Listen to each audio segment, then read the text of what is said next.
Bible తాకని చేతులు ఉంటాయేమో కానీ సెల్ ఫోన్ తాకని చేతులు ఉండవు కదా.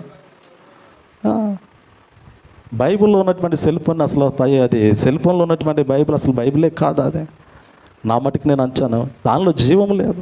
దానిలో ఎక్కడ ఉంది? బైబిల్ తాకినంత స్పర్శ దానిలో ఉంటుందా? మనం సెల్ ఫోన్లో బైబిల్ చూచినంత ఆ విధానము, పరిశుద్ధ గ్రంథాన్ని తెరిచి వాక్యాన్ని చదువుతున్న దానికి దీనికి ఎంత వ్యత్యాసం ఉంది. వాక్య అనుభూతి వేరు. ఈరోజు పరిశుద్ధ గ్రంథము నువ్వు చేత పట్టుకున్నావు, దాని అనుభూతి వేరు, దాని అనుభవం వేరు, దానిలో ఉన్నటువంటి ఆనందం వేరు, దానిలో ఉన్నటువంటి సంతోషం వేరు. ఒక వాక్యాన్ని నువ్వు చదువుతూ ఉంటే అలా చదువుకుంటూ ముందుకు వెళ్ళడానికి దేవుడు ఆత్మ నిన్ను ప్రేరేపిస్తూ ఉంటాడు.